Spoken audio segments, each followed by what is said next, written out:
Poco, primero el contexto histórico. Esta ley la aprobó el Congreso en junio del año pasado. La ley, si ustedes se acuerdan bien, tuvo mensaje de urgencia. O sea, fue examinada de manera conjunta por las comisiones primeras constitucionales. El adjetivo puede estar devaluado, pero yo creo que es importante decir que es histórica en este sentido. Es el primer estatuto de los derechos sociales después de la Constitución del año 1991. O para decirlo de otra manera, la primera ley estatutaria sobre un derecho social. Hemos tenido otras, pero esta es importante. La ley estatutaria hizo parte de las discusiones sobre política pública en el tema de salud, por lo menos a partir del año 2008, después de la sentencia T760. Fue mencionada después explícitamente por la Corte Constitucional la sentencia, si mal no recuerdo, C225, que declaró inexequible los decretos de emergencia del presidente Uribe en su momento. En el año 2010 dijo la Corte, sería muy bueno que el Congreso tuviera una ley estatutaria. Desde entonces comenzaron a debatirse y a discutirse varios proyectos de ley estatutaria. Nosotros aquí empezamos a trabajar con algunos, hicimos un trabajo académico con magistrados e hicimos un borrador que alimentó después este proyecto, que fue un proyecto que también vale la pena decirlo, tuvo como origen o como iniciativa la sociedad civil, en particular un gremio de gremios o una junta de juntas de los médicos que se conoce como la Gran Junta Médica, que agremia, dijéramos, varias de las instituciones. Ellos hicieron una primera propuesta, esa propuesta se alimentó con un trabajo académico que habíamos hecho en el ministerio, después hubo una discusión importante en el Congreso, fue una de esas leyes interesantes que van mejorando en el trámite legislativo, por lo menos en la opinión del Ministerio y del Gobierno, y yo creo que el país cuenta con una hoja de ruta. Una ley donde por primera vez se encuentran dos aspectos importantes. Ustedes saben que buena parte de las instituciones entendidas como reglas de juego del sector salud vienen de la jurisprudencia de la Corte Constitucional. Otros venían de los diferentes desarrollos legislativos posteriores a la ley 100 del año 1993. Aquí la legislación incorpora buena parte de la jurisprudencia. Entonces se encuentran, dijéramos, esas dos fuentes, y yo creo que eso es importante. Por ejemplo, están claramente definidos los principios que van a regular el derecho fundamental a la salud. La ley define claramente las exclusiones, o sea, ¿qué no haría parte de ese derecho fundamental a la salud? Una suerte de contrato social. Recuerden que una ley estatutaria puede ser interpretada también como una especie de contrato implícito al que la Corte Constitucional decide acceder voluntariamente para autolimitarse. Esto es decir, hay algunas cosas, por ejemplo, los tratamientos experimentales, los que tienen que ser prestados por fuera del país, que no van a ser parte de lo que en Colombia conocemos como el derecho fundamental. Yo creo que también vale la pena decirlo y decirlo claramente, la salud, no en la jurisprudencia, sino en la legislación, de un alcance casi constitucional, ahora es un derecho fundamental, y eso tiene implicaciones. Y queremos tomárnoslo en serio. Estamos, por ejemplo, preparando un decreto, uno primero que puede verse como un anticipo de las implicaciones prácticas que tiene la ley estatutaria. Y es diciendo, hoy en día los muchachos jóvenes de 18 a 25 años de edad que están en la universidad pueden ser beneficiarios de sus padres. Queremos que todos lo sean, porque si la salud es un derecho fundamental, yo creo que ese tipo de exclusiones no caben. Estamos preparando también un decreto que revisa todas las normas de afiliación del Sistema General de Seguridad Social en Salud, en el espíritu de la salud entendida o comprendida como un derecho fundamental. Entonces queremos que esto no se quede en enunciados, queremos que sea una ley que tenga implicaciones prácticas y que también tenga un efecto que vale la pena mencionar, podríamos decirlo de esta manera, simbólico, que le permita a la sociedad civil, al ministerio, a los jueces, encontrarse para de allí en adelante con estas nuevas reglas de juego construir un mejor sistema de salud. También digo lo siguiente, haciendo un recuento. Sentencia T760 marca una hoja de ruta de mejoría del sector. Y dice, en Colombia, como lo había prometido la DECI en el año 93, supuestamente lo iba a cumplir en 10 años, debíamos tener cobertura universal, esto es, todo el mundo afiliado al Sistema General de Seguridad Social en Salud. Así no era en el año 2008. En Colombia no debe existir discriminación, no debe existir un plan de beneficios para el contributivo y otro para el subsidiado diferente. Y en Colombia debe haber una actualización integral del plan de beneficios para que se incorporen las últimas tecnologías. Esas tres cosas ya se hicieron. Ya tenemos cobertura casi universal, más de 45 millones de personas afiliadas al Sistema General de Seguridad Social y a los otros sistemas. En Colombia tenemos los planes de beneficios igualados entre los dos regímenes. En Colombia hemos tenido ya una actualización integral del plan de beneficios. Yo creo que la ley estatutaria es otra pieza. Y si uno revisa los otros decretos que hemos hecho, desde el control de precios de medicamentos hasta las guías de práctica clínica, decretos y actos administrativos en general, controles de precios de medicamentos, guías de práctica clínica, lo que hemos hecho para actualizar las instituciones, la misma creación del Ministerio de Salud, y lo que estamos pensando hacer, por ejemplo, en un modelo especial para zonas dispersas y otras cosas que les contaremos en su momento.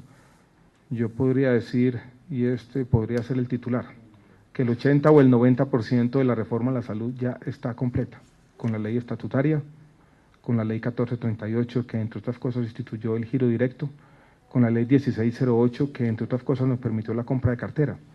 Entonces aquí ha habido una agenda reformista ingente, donde faltan 2 piecitas, pero vuelvo y repito, el 80 o el 90% está completo.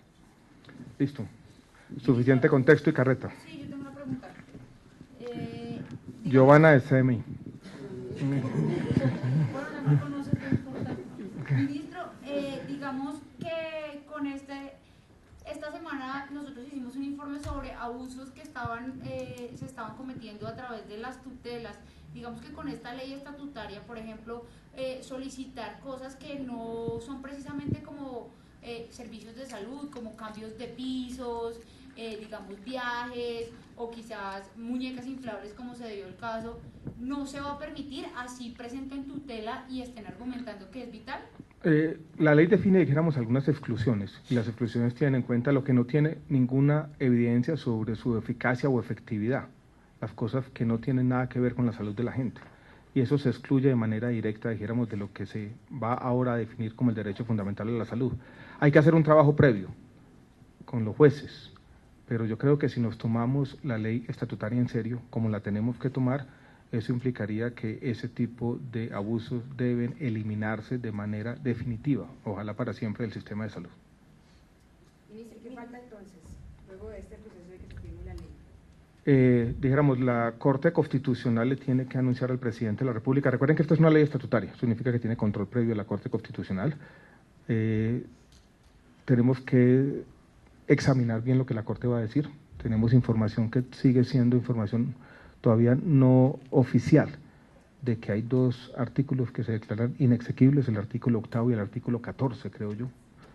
Esa es información de prensa, yo simplemente estoy citando lo que ustedes dicen, haciendo eco a la información de la prensa, no quiero chiviar la Corte Constitucional y quiero ser respetuoso con el comunicado de prensa, pero todo esto para decirles que tenemos que examinar bien lo que diga la Corte, yo creo que eso es muy importante, y las leyes no empiezan, digamos, yo creo que va a ser muy importante una labor de pedagogía con todos los agentes del sistema, para entender estas nuevas reglas de juego, qué significa, este nuevo contrato social, qué significa, y cómo todos tenemos que cambiar el comportamiento. Yo quiero hacer con los médicos la semana entrante, el día martes, de pronto un acto público para celebrar un poco el significado de este hecho. Ellos fueron quienes tuvieron la iniciativa. Trabajamos conjuntamente y yo creo que eso hay que celebrarlo en un sector que ha vivido enfrentado muchas veces. Aquí hubo una construcción colectiva, como lo llamamos muchas veces. Ministro, ¿cómo explicarle a un televidente que hoy se encuentra con el titular de que se declara exequible el tema del paseo de la muerte, el tema del control de medicamentos, el tema de la tutela? ¿Cómo un ciudadano puede entender realmente qué fue lo que se aprobó el día de hoy? Yo creo que el ciudadano puede entender que aquí estamos tratando de mejorar íntegramente el sistema de salud. Y le digo lo siguiente, control de precios de medicamentos, por ejemplo. La ley estatutaria convierte en política de Estado el control de precios de medicamentos. Esto es, mañana nadie podrá decir yo voy a liberar los precios de los medicamentos. Mañana nadie podrá decir en un escenario internacional Colombia está violando alguna norma de propiedad intelectual al controlar los precios de los medicamentos. Ya están consignados en la ley estatutaria de un alcance casi constitucional. Entonces estamos protegiendo, si se quiere ser bien público, es que los colombianos puedan acceder a medicamentos baratos como ya lo estamos haciendo. Pero eso nos blinda a un nivel casi constitucional la regulación de precios de medicamentos. Ministro, dijéramos, los otros puntos, todos tenemos que ser conscientes de que el cambio social no solo son leyes, nosotros estamos trabajando todos los días para mejorar ese sistema de salud. Hay cosas que se dicen que no son. Tema de tutelas, se dice la gente necesita tutela para acceder a los servicios de salud. Eso no es verdad. Hay en este momento 25 tutelas por cada 10.000 afiliados y un porcentaje muy inferior al 1% de los servicios de salud se prestan vía tutela. Todavía tenemos problemas que no queremos negar, pero yo creo que estamos en una ruta de mejoramiento continuo, que es la única posible. Entonces yo creo que lo que hay que decirle al ciudadano es que aquí hay una ley que protege sus derechos, una ley que en aspectos específicos avanza decididamente lo que tenemos en el sistema de salud y que vamos a seguir trabajando. Todos los estamentos del Estado, porque no es solo el Ministerio, las Secretarías de Salud, los mismos hospitales públicos, las EPS, para que eso no pase. Ministro, en cuanto a la negación de servicios por cuestiones económicas que establece la ley de salud. Negación de servicios por cuestiones económicas, eso no ocurre, dijéramos, en el sistema de salud. ¿En qué sentido?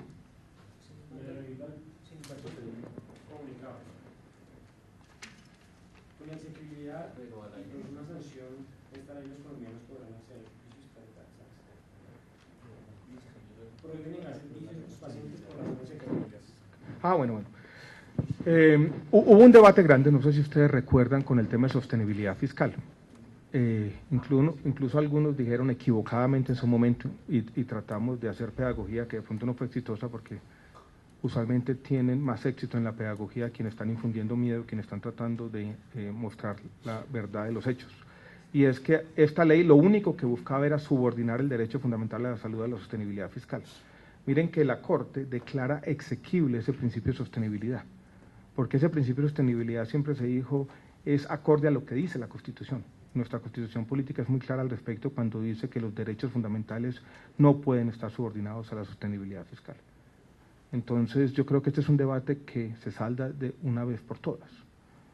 Y la Corte, como lo dice la Constitución, dice la sostenibilidad puede ser un principio entre otros.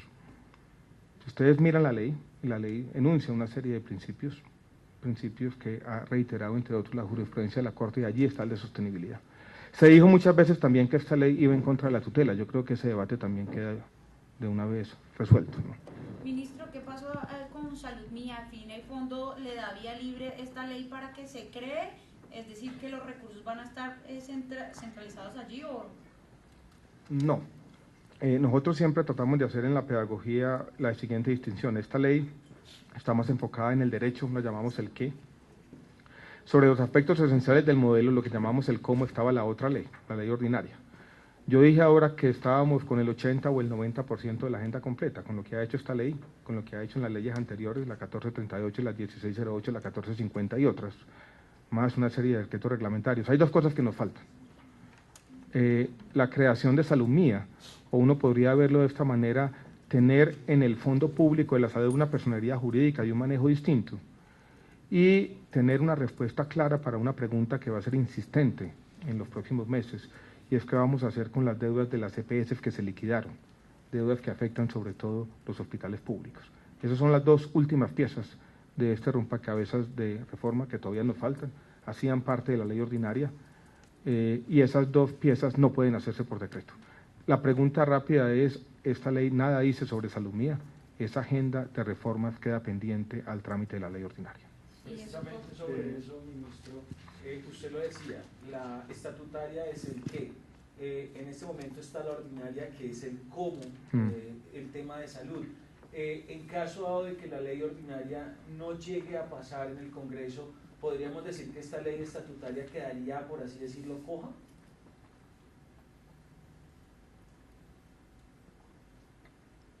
Yo diría que no, yo diría que faltaría este tema de Salud Mía y de pronto el tema de lo que llamamos toda esta agenda del Fondo de Garantías de la Salud, pero como hemos venido avanzando, incluso desde junio, julio del año pasado en esta otra serie de decretos, ese cómo ya se ha venido haciendo de manera reglamentaria, por lo que en alguna otra ocasión se llamaba el Plan B. Precios de medicamentos, guías de práctica clínica, lo que vamos a hacer con el decreto de afiliación, lo que queremos hacer con el modelo especial para nuestras áreas o zonas dispersas, en general una lista larga que presentaremos en su momento. Pero yo diría, nos faltan dos partecitas, pero el cómo también se ha venido trabajando y ha avanzado decididamente. Última pregunta, muchachos. Yo entendía que la sociedad de asociaciones científicas lo que pretendía con esta ley era hacer como una gratuidad y una cobertura universal y que el Estado financiara la salud de los colombianos. Pero en el caso de que fuese oficial que la Corte declaró inexequible el artículo 8 y el 14, significa que se van a negar algunos servicios y que algunos servicios también va a tener lo que costear el usuario, porque bueno, extraoficialmente se dice que se declaró inaccesible el artículo que prohíbe que las personas nieguen la prestación de los servicios. O sea, significa que podrían negar... No, hay un artículo que no surgió de la iniciativa nuestra, que es el artículo 14. Fue un artículo, dijéramos, que surgió en el trámite parlamentario y que trataba de prohibir las autorizaciones para los servicios de urgencia, cosa que ya existe, dijéramos, en nuestra legislación. La Corte, yo creo que lo que pasa es que ese es un punto de eso donde no sabemos muy bien lo que dice la Corte. Creemos que lo que va a decir la Corte es que esas autorizaciones, no solamente esa negación de las autorizaciones o prohibición de las autorizaciones, no deben circunscribirse a el tema de los servicios de urgencia sino a otros. Pero yo creo que para responderle a su pregunta con claridad, yo creo que tenemos que esperar el pronunciamiento de la Corte, tenemos que ser todos prudentes y yo no quiero pues ser irrespetuoso con la Corte Constitucional. Ya incluso estamos tomando un riesgo al adelantar esta rueda de prensa y lo estamos haciendo por una razón personal, se los digo. Claramente es que yo tengo que viajar ahora por fuera del país. Mi hija se gradúa mañana en Lima, Perú, y me toca. Sí. Ministro, La vida pasa rápido, ¿no? ¿Qué? O sea, no hay ley ordinaria, ustedes la van a dejar en stand-by y ese 90 o 20% lo van a esperar si hay un eventual. Nosotros no vamos a tomar ninguna decisión, la toma el Congreso, pero para todo el país es claro que estamos en una coyuntura difícil para hacer un trámite de una ley que de sí es compleja. Yo creo que la semana entrante ya se tomará una decisión definitiva, todavía no la hemos tomado. Muchas gracias. Gracias. Me toca irme.